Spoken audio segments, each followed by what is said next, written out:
Boa tarde, meu nome é Catilene Pereira Santiago. Eu sou natural do município de Santana do Livramento, Rio Grande do Sul.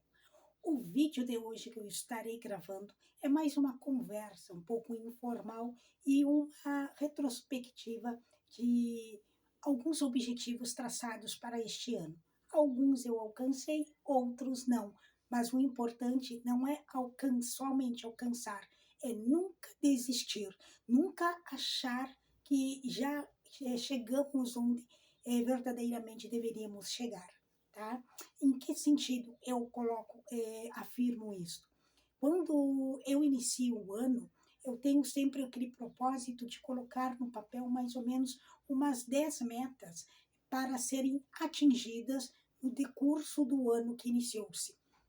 Ao chegar ao término do ano, eu analiso, vejo todas as metas que foram atingidas e todas que não foram.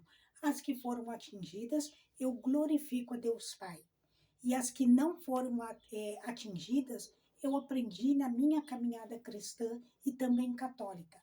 Louvar e agradecer a Deus até pelas metas não atingidas, porque em todo tempo, em toda circunstância, devemos ser agradecidos a Deus Pai por tudo, porque Deus sempre responde às nossas petições, os nossos clamores, pois quando Ele diz um não para os seus filhos e filhas, Ele está respondendo.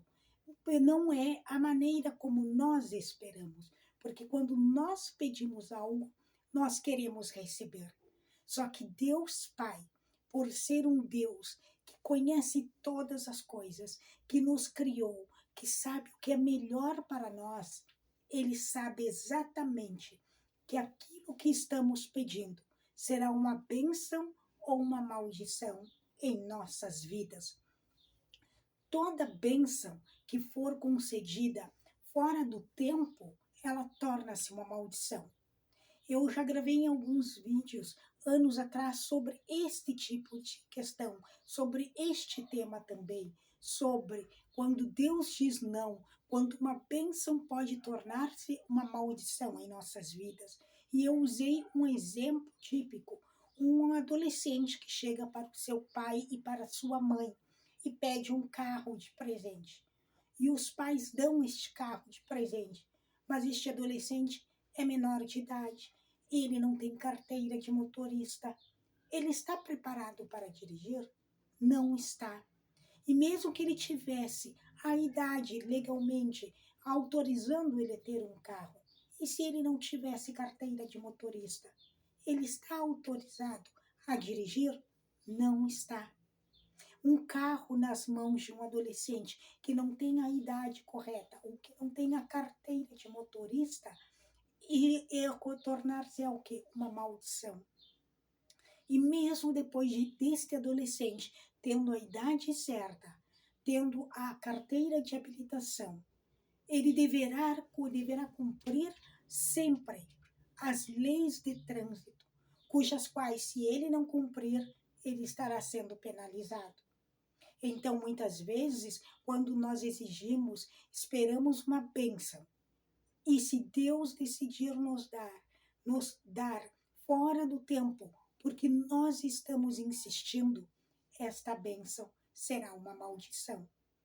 E Deus quer nos abençoar para que nós consigamos vivenciar o momento da bênção com toda a intensidade do nosso corpo, da nossa alma, espírito, mente, coração, vivenciando intensamente cada momento.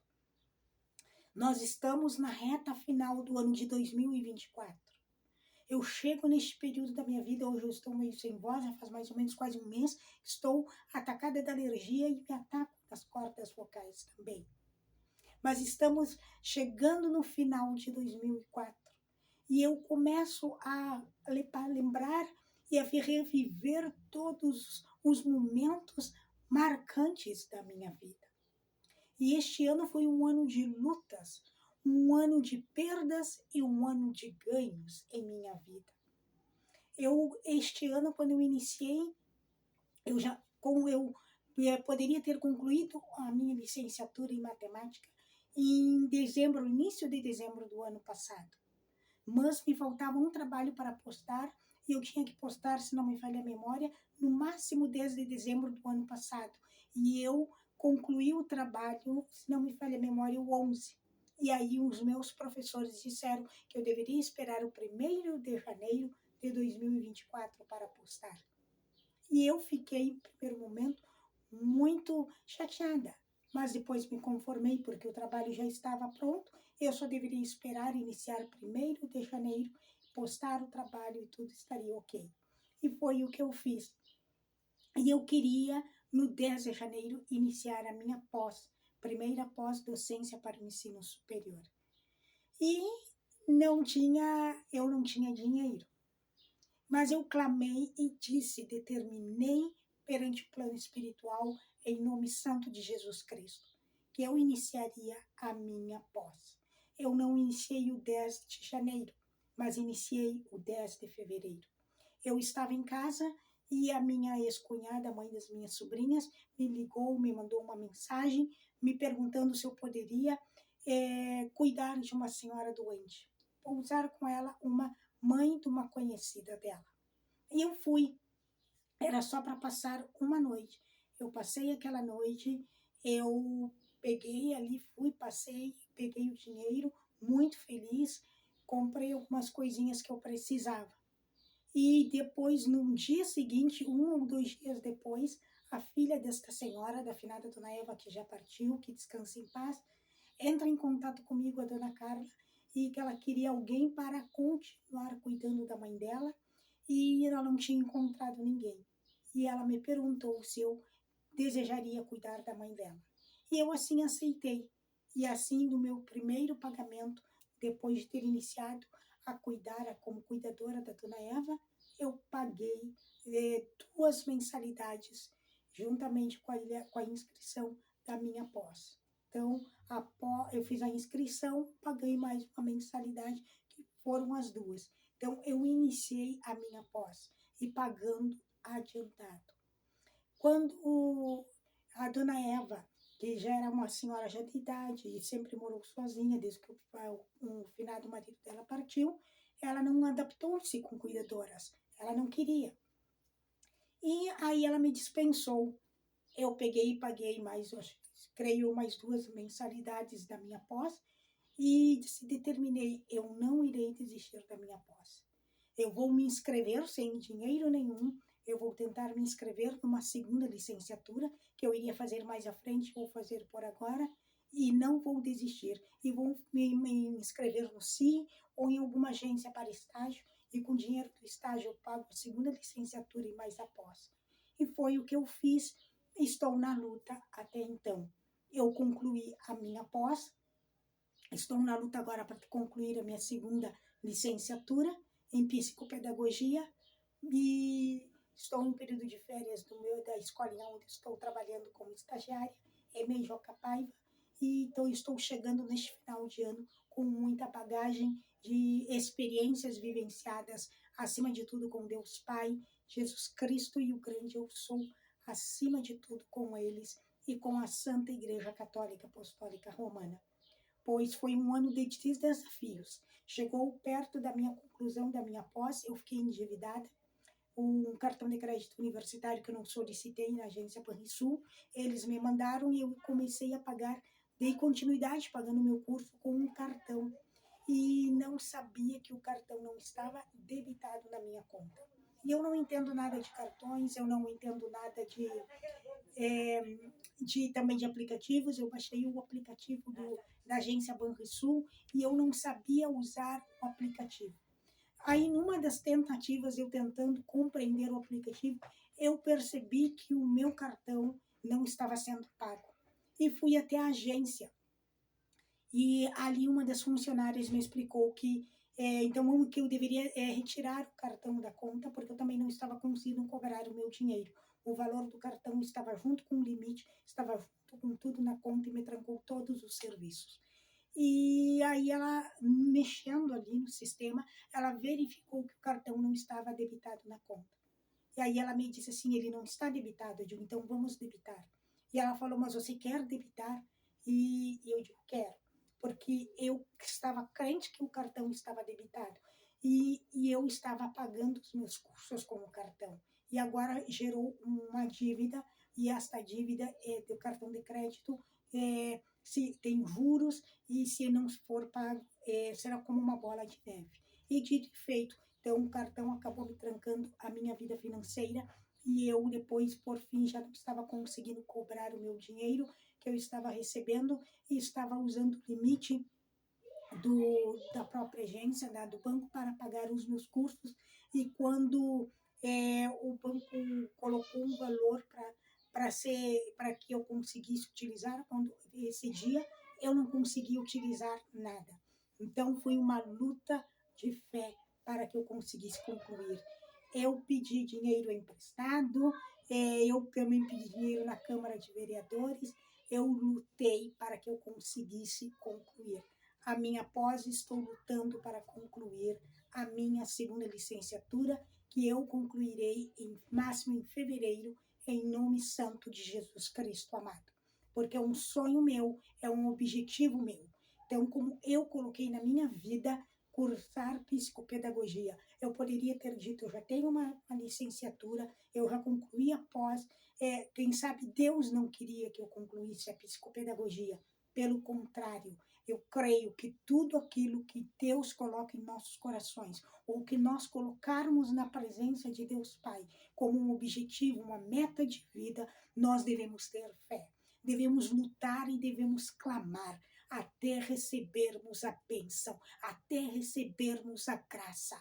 Eu aprendi como cristã que nós devemos lutar, se possível, até com os anjos, para sermos abençoados por Deus. Esaú e Jacó, dois irmãos, onde Jacó ele enganou seu irmão e enganou o seu pai para conseguir a bênção, a unção do pai dele, Isaque, que depois trocou o nome para Israel, para ele conseguir esta bênção que deveria ser dada para o irmão dele, primogênito. Ele usurpou a identidade do irmão para receber esta bênção. E quando ele queria que Deus perdoasse ele, para que ele pudesse se reconciliar com seu irmão, Deus mandou um anjo e ele lutou com este anjo. Foi uma luta física para ele ser abençoado, para ele receber o perdão. E ele recebeu o perdão. E eu aprendi com esta história que, se possível, até lutarei com um anjo enviado por Deus, se isto for necessário para receber a bênção e a unção de Deus sobre a minha vida, para alcançar uma graça, para alcançar o seu favor, a sua misericórdia. E assim eu tenho feito na minha vida, lutado com fé, com orações, com lágrimas, mas nunca desistindo. Este ano foi um ano de desafios para a minha fé, para a minha pessoa, enquanto mulher, enquanto filha. Eu perdi em junho, dia 4 de junho deste ano, uma das pessoas mais importantes da minha vida. Eu perdi o meu pai. Deus chamou ele para a glória. Foi um choque para mim. Eu lembro-me que era uma terça-feira. Eu estava indo fazer a minha prova no polo da instituição, a minha prova de pós, uma das provas, e eu passei mal no caminho. Quando eu cheguei para fazer a prova, eu não conseguia me concentrar. Eu passei mal durante a prova. Eu fiz a prova completamente errada, como são 2 tentativas.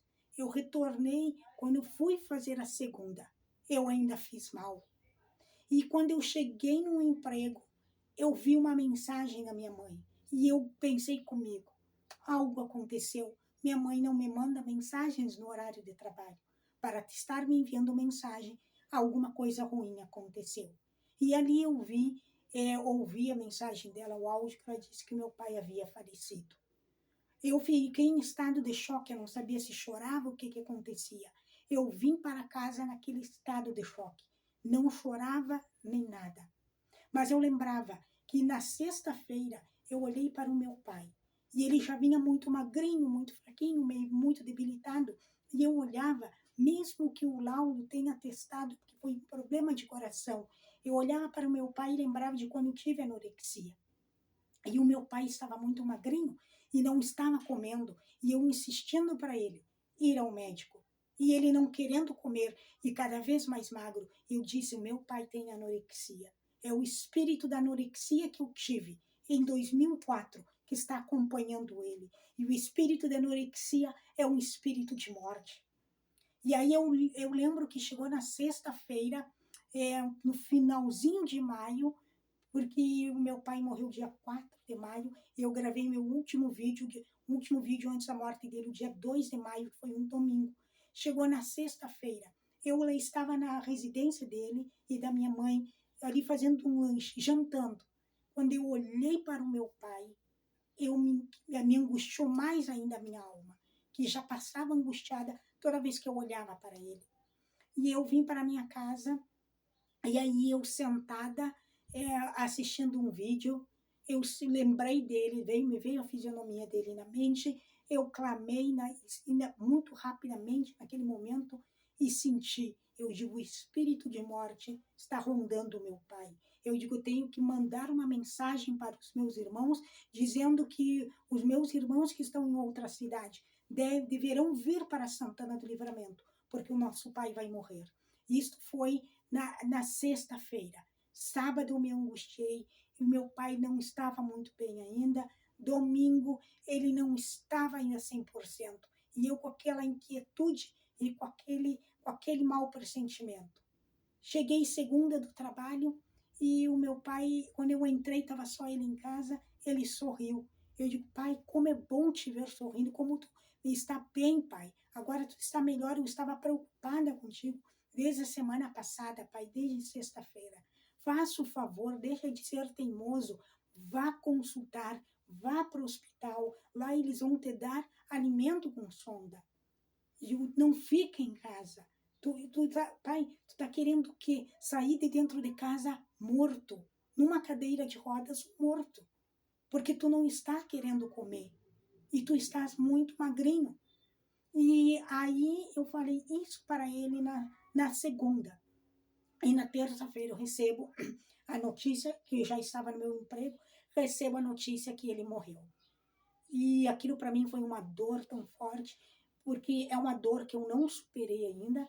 Hoje eu me mantenho em pé, me mantenho firme, porque a presença do Espírito Santo, o grande eu sou, Deus Emmanuel Jesus Cristo e a própria essência espiritual da Santa Igreja Católica Apostólica Romana que me sustenta, que preencheu este vazio, que só o meu pai preenchia.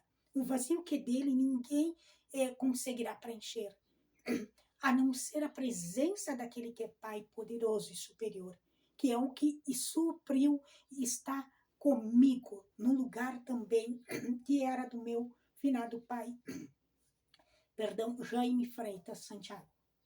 E eu lembro assim que quando eu vim para casa, eu fui para o velório, eu olhava para ele no caixão e ainda dizendo não é ele, e eu comigo não é ele, até o corpo dele não parecia o dele, eu digo, esse não é o meu pai. E dizendo aquilo no meu interior, e eu depois ouvindo hinos, e sem derramar uma lágrima, porque eu ainda estava anestesiada. Quando chegou na quarta-feira, antes de começar, quando forem começar a encomendar o corpo, que chegou o meu irmão, perto disso, o meu irmão caçula, eu me desabei. Aí eu realmente eu senti como se aquela presença que eu sentia do meu pai tivesse ido embora. Quando eu senti que a presença dele foi embora, eu caí por terra e ali foi muito, muito, muito ruim a minha queda.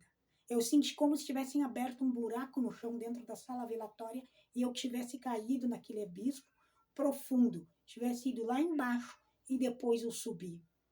De tão mal que eu passei. E aí eu não conseguia varrer a casa, eu não conseguia estudar, eu não conseguia fazer nada. E eu nunca tinha imaginado que a ausência do meu pai teria um impacto tão profundo na minha vida como teve. Eu sempre tive ele como meu herói, mas depois, a partida dele, eu vi que eu não conseguiria nem realizar os meus sonhos de estudar, eu não iria conseguir realizar os meus sonhos de estar cuidando da minha casa a cada instante, porque faltava a presença daquele que me sustentou financeiramente, mas me sustentava fisicamente. E eu não tinha tamanha a ideia da proporção, o que um pai consegue sustentar um filho ou uma filha. E eu louvo a Deus porque eu lembro que numa das noites, eu não conseguindo dormir e tendo pesadelos, e aí eu comecei a clamar e chorar e clamar e clamar. Começou perto das 4, aí eu lembro que já eram mais ou menos 7 horas, ou 7 horas passadas, eu ainda estava clamando. E uma das coisas que eu pedi muito para Deus Pai, o grande eu sou, para Deus Jesus Cristo e para a Santa Igreja Católica Apostólica Romana, que entrassem no meu corpo, na minha alma, na minha essência espiritual e no lugar onde o meu Pai ficava, ali que fosse também a morada da Santíssima Trindade, para que eu conseguisse me reerguer. E foi assim que eu consegui ir trabalhar, assim que eu consegui continuar a minha vida, consegui continuar com a minha existência, porque eu já estava pensando em procurar uma ajuda psicológica, caso eu não conseguisse, e chorando constantemente. Então foi um ano marcado de lutas, vitórias e de perdas, mas em todas as situações o Senhor me sustentou. O Senhor se fez presente comigo e continua. E eu sei que eu sou mais do que vencedora. Tenho dinheiro? Não tenho. Estou endividada? Estou. Estou lutando para concluir a minha segunda licenciatura? Sim. Eu consegui atingir as metas como dona de casa, que eu coloquei no papel.